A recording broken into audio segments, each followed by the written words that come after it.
절기력으로는 12월 달이 대림절의 시작입니다.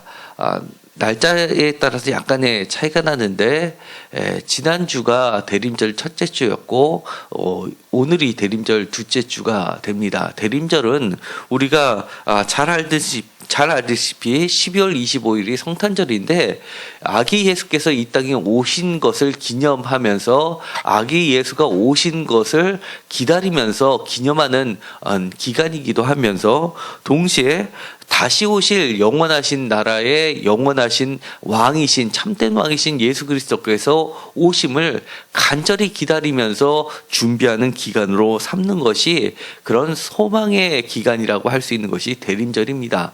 그렇기 때문에 우리가 새해 첫 달을 1월로 지키지만 우리는 절기력으로서는 이 대림절을 첫째 달로 지키고 있는 겁니다. 대림절 중심이 되는 것은 아기 예수입니다.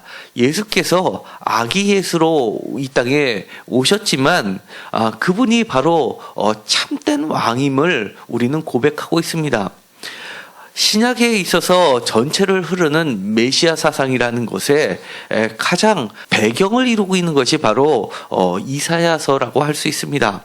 이 오늘 읽었었던 이 이사야서에 바로 11장 1절부터 9절까지의 말씀은 그야말로 참된 메시아가 어떠한 왕이라는 것을 드러내는 매우 중요한 구절입니다.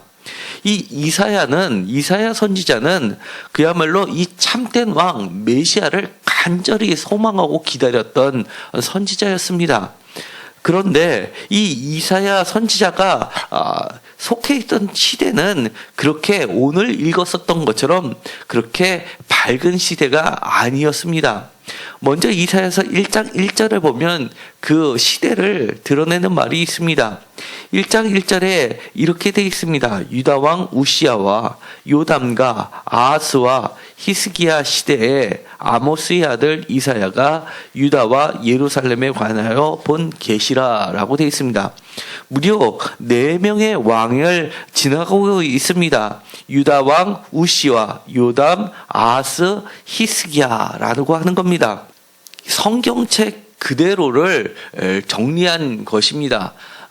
정리가 꽤 잘 돼 있어서 제가 그것을 복사를 해드렸지만 사실은 성경책 글자 그대로 문자적으로 적용한 것이었다 보니까 사실은 고고학적으로 증명되고 여러 가지 자료를 검토한 거하고는 사실은 차이가 있게 됩니다. 먼저 화면을 잠깐 보도록 하시겠습니다. 제가 나눠줬던 자료들을 보면서 몇 가지를 수정하셔도 좋을 듯 합니다. 먼저 전체적인 왕들을 보시면은요, 남유다와 북이스라엘의 공통적인 이름들이 여러 등장하게 됩니다. 먼저 요람이라는 왕의 이름은 요람이라고도 기록이 되어 있는데 이 사람은 북이스라엘 왕에도 동명이인으로 등장을 합니다. 동명이인으로 등장하는 왕들이 꽤 여럿 있습니다. 그래서 우리가 성경책을 읽을 때 많이 헷갈려하는 것이 사실입니다. 대표적으로 이 요람이 그렇습니다. 그리고 아하시아라는 이름도 사실 여러 번 반복이 됩니다. 남유다에서 아하시아 왕은 북이스라엘에도 아합의 아들 아하시아가 있습니다. 그리고 이 아사랴라는 이 왕은 이 아하시아라는 왕의 또 다른 이름이기도 하는데 이 아사랴라는 이름은 이 요시아 이름 우시아 왕의 이름이기도 합니다. 그리고 이 또한 아하스라는 왕은 이 여호아하스라는 이름으로도 불리게 됩니다. 이 여호아하스라는 왕의 이름은 남유다에도 있고 북이스라엘에도 있습니다. 그리고 이 여호아하스라는 왕은 오늘 이사야서에 나와 있는 왕의 이름이기도 합니다. 아하스라는 왕의 동명이인 여호아하스는 아하스를 뜻하지만 이 여호아하스라고 하는 이 왕은 다시 또 다른 왕이 되기도 합니다. 그렇기 때문에 이 왕의 이름들을 보면 우리가 혼돈을 할 수밖에 없는 여러 가지 요인이 있습니다. 오늘의 관심이 되고 있는 이사야 선지자가 활동했던 시대는 우시야 왕, 요담 왕, 아하스 왕, 히스기야 왕 이 4대에 걸쳐 있는 선지자였고, 이것에 해당하는 북이스라엘은 이 그 뒤쪽에 있는 여로보암 2세부터 해서 스가랴, 살룸, 무나엠, 부가히야, 베가, 호세아 왕까지 해당하는 것이 바로 이사야 선지자가 활동했던 남유다에 대응하는 북이스라엘에 속하는 왕들이라 할 수 있습니다. 특별히 이 호세아 왕은 북이스라엘의 마지막 왕입니다.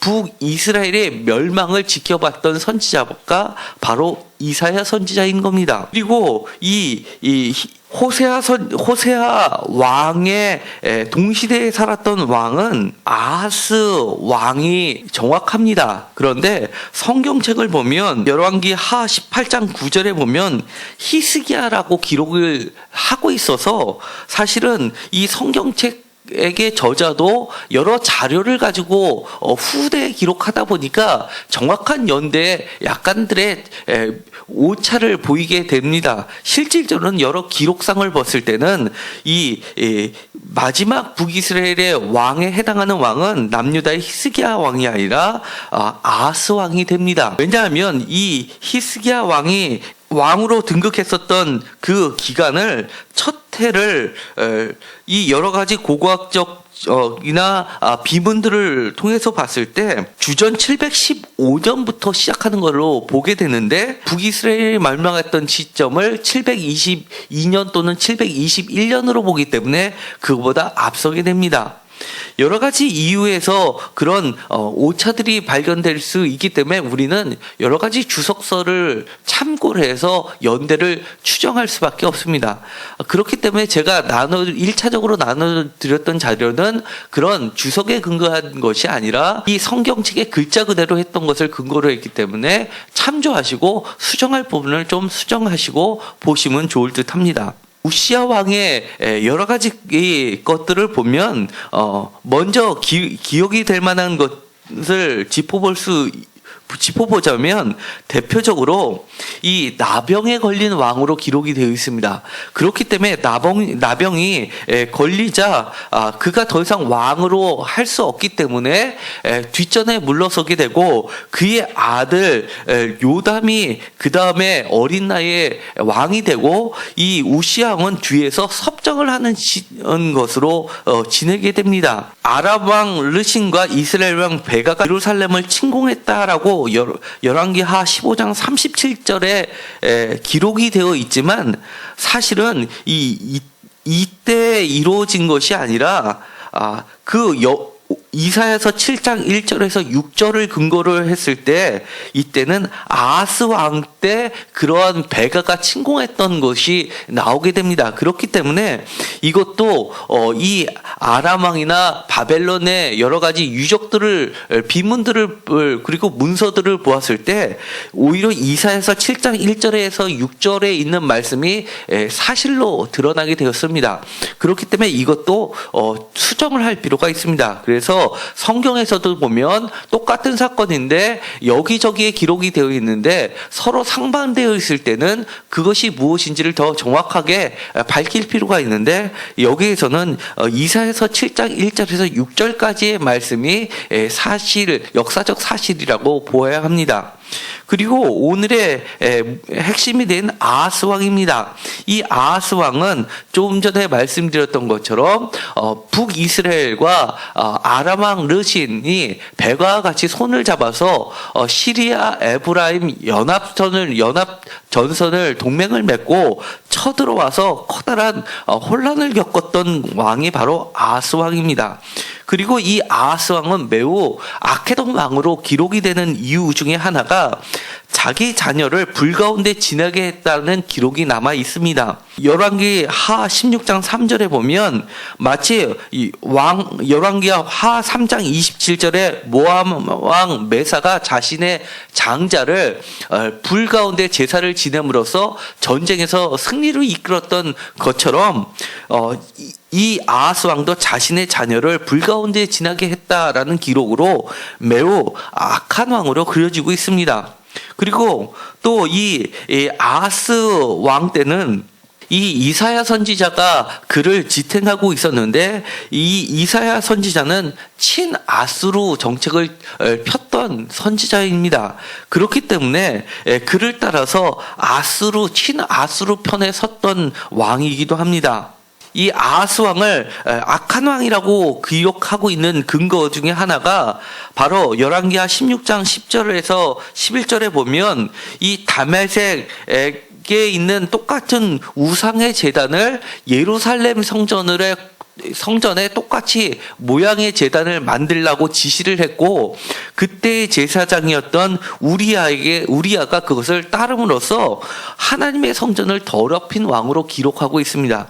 그런데 우리가 이 열왕기 하를 보면 그렇게 기록이 되어 있는데, 아이러니컬하게 이 이사야 선지자는 이사야서에 보면, 특히 이사야서 8장 2절에 보면 우리아 대제사장을 이사야 선지자는 매우 칭찬했었던 사람이었습니다. 그렇기 때문에 우리가 그 당시에 실제 삶이 어떠했는지는 매우 정확하게 알기는 어렵다는 것은 전제로 하고 읽어야 된다는 겁니다. 그렇기 때문에 많은 학자들은 다메섹 우상과 같이 예루살렘 성전을 바꿨다, 더럽혔다라는 것이 그야말로 이 바알 선지자를 섬기는 것처럼 마치 단에다가 우상을 섬기는 상을 세웠던 것처럼 그렇게 보는 것이 아니라 어떠한 형태의 마치 솔로몬 왕 때처럼 개조했던 것이 아니었을까라고 추정하는 견해들도 상당히 지지를 받고 있습니다. 그렇지 않고서야 이사야 선지자가 그것을 책망하는 것을 이사야 선지서에다 기록하지 않을 리가 없지 않겠느냐. 그리고 우리아를 매우 신실했던 대제사장으로 기록할 리가 없지 않겠냐라고 보는 것도 그렇습니다. 어쨌든 간에 우리가 전체적으로 볼 때는 북이스라엘뿐만 아니라 남유다도 하나님만 온전히 섬겼다기보다는 상당히 이렇게 혼합주의 정책을 많이 사용하고 혼택해 있었다라는 것을 우리가 숙지하고 성경책을 읽어야 된다는 겁니다. 그래야지만 오늘 이 메시아를 기다린다라는 그 배경을 참되게 이해할 수 있기 때문입니다. 나중에 가서 다시 한번 말씀을 드리겠지만, 오늘 읽었었던 말씀, 이새의 줄기에서 한 싹이 나며 그 뿔에서 한 가지가 난다는 참된 메시아 왕을 어떤 사람들은 이 다음 왕인 선한 왕으로 기록이 되어 있는 이 히스기야 왕일 것이다 라고 주장하는 사람들도 있습니다. 그러나 그렇지 않은 이유 중에 하나는 바로 이사야 선지자는 히스기야 왕 때까지 살아있었던 선지자였기 때문에 말년의 히스기야 왕이 이사야 선지서를 보면 책망을 받는 왕으로 기록이 됩니다. 그렇기 때문에 실패한 왕을 목격하고 나서 정말 참된 왕이 누구인지를 드러내는 것이 오늘에 있는 이사야서 11장이기 때문에 히스기야 왕은 아닐 것이다 라는 것이 보다 더 지배적인 견해입니다.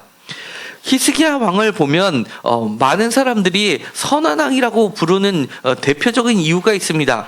바로 히스기야 왕은 정말 유월절을 회복했던 왕이었습니다. 전후에 이처럼 유월절을 성대하게 지킨 왕이 없다 할 정도로 그렇게 선한 왕이었음에도 불구하고 참된 왕은 아니었다는 겁니다. 다시 성경책으로 돌아가겠습니다. 이사야서 1장에 보면 이렇게 되어 있습니다. 4절에 보면 그 시대를 한마디로 이렇게 요약하고 있습니다. 슬프다 범죄한 나라여, 허물진 백성이여, 행악의 종자여, 행위가 부패한 자식이로다. 그들이 여호와를 버리며 이스라엘의 거룩하신 일을 만홀히 여겨 멀리하고 물러갔도다 라고 단정지어서 이야기를 합니다.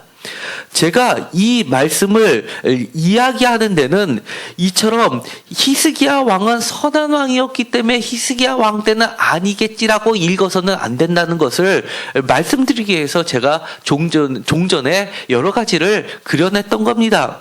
히스기야 왕까지도 포함해서 그 당시에 우시야, 요담, 아하스, 히스기야 시대 이 이사야 선지자가 활동하던 그 시대의 이 유다 땅은 이처럼 모두가 범죄한 나라, 허물진 백성, 행악의 종자, 행위가 부패한 자식의 시대상이었다는 것을 말해주고 있는 겁니다. 그럴 때 이 이사야 선지자는 참된 왕을 진정으로 소망하고 기다렸습니다. 그래서 오늘 제목에서 말씀드리는 것처럼 참된 왕 예수 그리스도를 기다리는 사람 첫 번째 편으로 이사야를 제가 말씀드리는 겁니다. 6절입니다. 발바닥에서 머리까지 성한 것이 없이 상한 것과 터진 것과 새로 맞은 흔적뿐이거늘 그것을 짜며 싸매며 기름으로 부드럽게 함을 받지 못하였다라고 이야기를 합니다. 9절에 보면 만군의 여호와께서 겨우 남기시지 않았다면 생존자를 조금 남겨두지 아니하셨더라면 우리는 소돔 같고 고모라 같았다라고까지 이야기를 합니다. 11절에 여호와께서 말씀하시되 너희의 무수한 재물이 내게 무엇이 유익하뇨? 나는 수량의 번제와 살찜 짐승의 기름에 배불렀고 나는 수송아지나 어린 양이나 수점소의 피를 기뻐하지 아니하노라. 너희가 내 앞에 보이려 오니 이것은 누가 너에게 요구하였느냐? 내 마당만 밟을 뿐이니라. 다시는 헛된 재물을 내게 가져오지 말라. 분향은 내게 가증히 여기는 바요. 월삭과 안식일과 대회로 모이는 것도 그러하니 성애와 아울러 악을 행하는 것을 내가 견디지 못하겠도다 라고 이야기합니다. 왜 그렇습니까? 16절 너희는 스스로 씻으며 스스로 깨끗하게 하며 내 목전에서 너희의 악한 행실을 버리며 행악을 그치며 선악을 배우며 정의를 구하며 학대받는 자를 도와주며 고아를 위하여 신원하며 과부를 위하여 변호하라 하셨느니라. 이 이야기는 지금 그들이 정의를 버렸고 학대하는 자를 도와주지 않았고 고아를 위하여 신원하지 않고 과부를 위하여 변호하지 않는 세상이라는 겁니다. 만약에 이들이 이것을 멈추고 18절에 있는 것처럼 여호와께서 말씀하시되 오라 우리가 서로 변론하다 너희의 죄가 주홍 같을지라도 눈과 같이 희어질 것이요 진홍같이 붉을지라도 양털같이 희게 되리라. 너희가 즐겨 순종하면 땅의 아름다운 소산을 먹을 것이요 너희가 거절하며 배반하면 칼에 삼켜지리라. 여호와의 입의 말씀이라 라고 이야기하는 시대가 올 것이라고 은혜를 베풀게 했다고 말씀하시는데도 불구하고 오늘 읽었었던 11장에 보면 그들이 그 요구조차도 그들이 멸시했다는 것이 됩니다. 그렇기 때문에 이 시대는 이 남유다는 겨우 남겨두었던 그 시대는 반대로 이야기하면 남겨두지 않고 쓸어버리셨다는 곳이 있다는 겁니다. 바로 어디입니까? 그들이 지금 맞대고 있는 나라 바로 북이스라엘은 이미 멸망을 경험했던 시대라는 겁니다. 지금 이사야 선지자가 이 11장에서 새로운 참된 왕을 바라고 간절히 소망하는 그 시대는 그가 마주하고 서 있는 그 시대는 이미 북이스라엘은 멸망했고 이제 남유다도 멸망할 것이라는 총각을 다투는 시대이기 때문입니다. 지금 현재의 왕을 가지고는 도저히 어떠한 희망도 발견할 수 없는 시대라는 것을 이야기합니다. 지금 이것을 이야기하는 이 시대, 북이스라엘이 멸망한 그 시대, 호세아 왕이 끌려갔던 그 시대는 안타깝게도 남유다의 왕이 자신의 아들을 불 가운데 지나가게 만들고 그리고 이 아람 왕의 모델을 가지고 다메섹의 성전을 가지고 이 예루살렘을 치장하던 시대였다는 겁니다. 그렇기 때문에 지금 현재의 시대에는 그 어떤 것도 솟아날 구멍, 솟아날 희망이라고는 발견되지 않았기 때문에 그는 새로운 노래를 부르는 겁니다. 이새의 줄기에서 한 싹이 나며 그 뿌리에서 한 가지가 나서 결실할 것이라는 희망을 얘기합니다. 여기서 싹과 가지는 매우 중요한 말이 됩니다. 특별히 이 한 가지라고 하는 이 가지는 넷제르라는 단어에서 출발이 되었습니다. 이 넷제르라는 말은 나중에 예수 그리스도가 나사렛 출신이다라고 할 때 이 나사렛 마을의 어원이 되는 것으로 추정되고 있습니다. 남유다까지도 멸망하고 나서 이 왕의 후손들이 이주해서 간 곳이 바로 나사렛이라는 마을이었습니다. 그렇기 때문에 이 예수님이 살던 그 마을은 왕의 후손들이 살고 있었던 마을이었던 겁니다. 이 이새의 줄기, 이새의 뿌리들이 살고 있었던 마을, 그것들이 소망하고 있던 것은 자기네들의 이 줄기에서부터, 자기들의 뿌리에서부터 하나님의 약속이 열매가 맺기를 소망하면서 그 신앙을 유지해오고 있었던 가문들이었습니다. 거기서 예수님께서는 예수 그리스도가 탄생하신 겁니다. 나사렛 예수가 탄생하셨던 겁니다. 그런데 이 근거를 이새의 줄기, 이새의 뿌리라고 이야기합니다. 다윗의 후손이라고 이야기하지 않습니다. 이새의 줄기라고 하는 것은 다윗의 후손임과 동시에 이새의 뿌리, 다윗의 뿌리라고 하는 겁니다. 그런 이야기는 다윗이 바로 예수 그리스도의 조상이 아니라 예수가 오히려 다윗의 조상이라고 이야기하는 겁니다. 다윗의 뿌리인 예수, 요한복음에서 이야기하는 것처럼 선지하신 예수 그리스도를 이야기하는 겁니다. 그는 그의 위에 여호와의 영, 곧 지혜와 총명의 영이요 모략과 재능의 영이요 지식과 여호와를 경외하는 영이 강림하시리니라고 하면서 예수 그리스도의 속성을 여기서는 6가지로 이야기합니다. 여호와의 영이 가득하신 그 분은 바로 지혜, 총명, 모략, 재능, 지식, 여호와를 경외하는 영, 이 6가지가 가득하신 분이 예수 그리스도라고 이야기합니다. 70인역에 보면 6가지가 아니라 여기선 빠져있는 한 가지가 더 추가돼서 7가지로 설명을 하고 있습니다. 제가 주보에다 실었습니다. 이 70인역 이사야서 11장 2절에서 3절까지를 보면 그 참된 왕 메시아를 이야기할 때 7가지를 이야기합니다. 첫 번째는 지혜, 두 번째 총명, 세 번째 모략, 네 번째 재능, 다섯 번째 지식, 6번째가 빠져있는 것이 들어가 있는데 그것이 바로 가린스니스에서 경건함, 독실함, 신앙의 순정함이라고 번역되는 단어가 들어가 있고 마지막 7번째로 여호와를 경외하는 영이 들어가 있는 겁니다.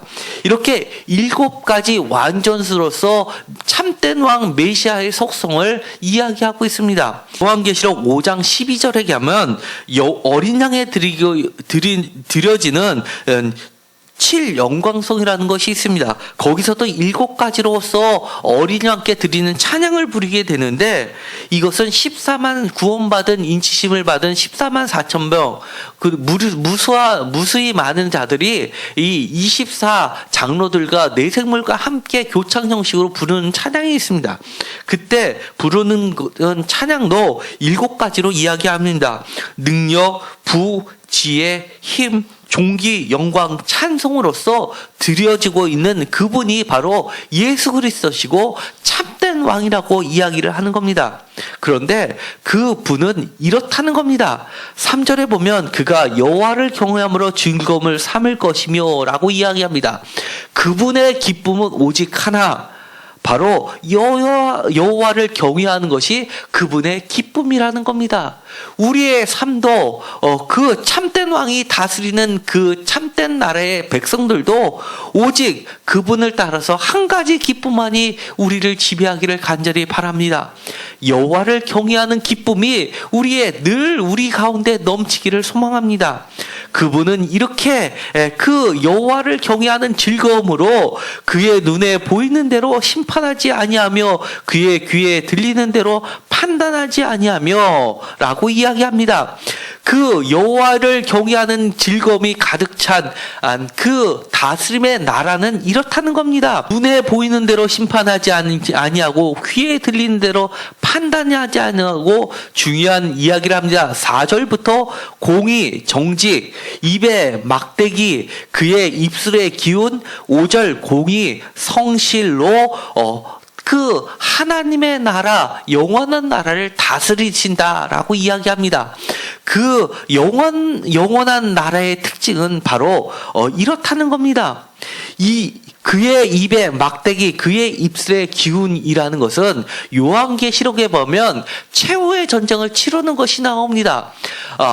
이 악한 음녀의 왕자를 물리칠 때, 파괴할 때 최종적으로 나타나는 막강한 무기가 있습니다. 그것이 다름이 아니라 말씀입니다. 로고스, 말씀 갖고 이 왕자의 중심을 깨부수게 됩니다.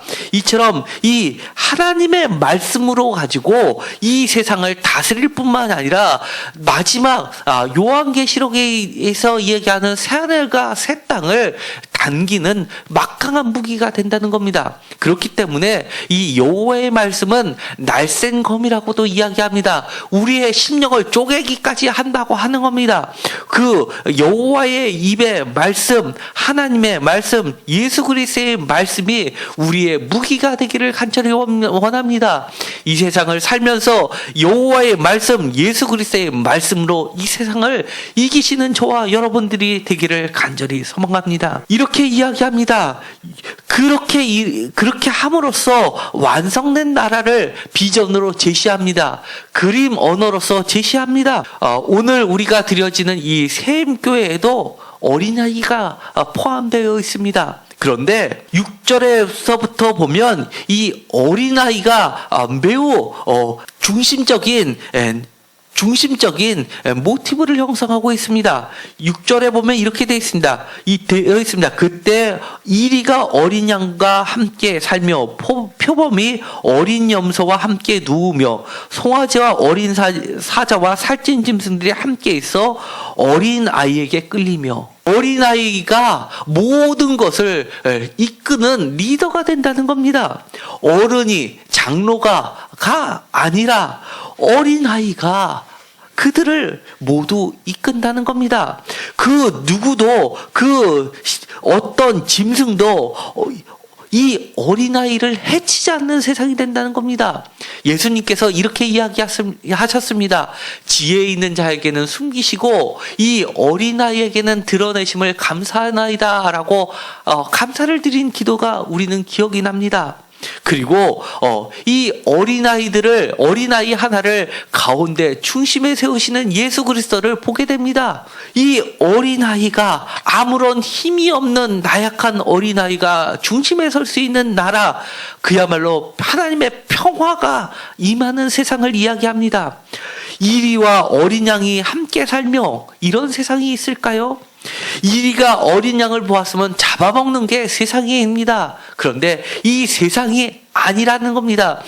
우리가 살고 있는 이런 세상하고는 본질적으로, 근본적으로 다른 하나님의 평화, 샬롬이 다스리는 평화로운 나라, 그것이 예수 그리스도께서 다스리시는 나라라고 하는 겁니다. 송아지와 어린 사자와 살찐 짐승이 함께 있으며, 제가 케냐의 성지순례를 간 적이 있습니다.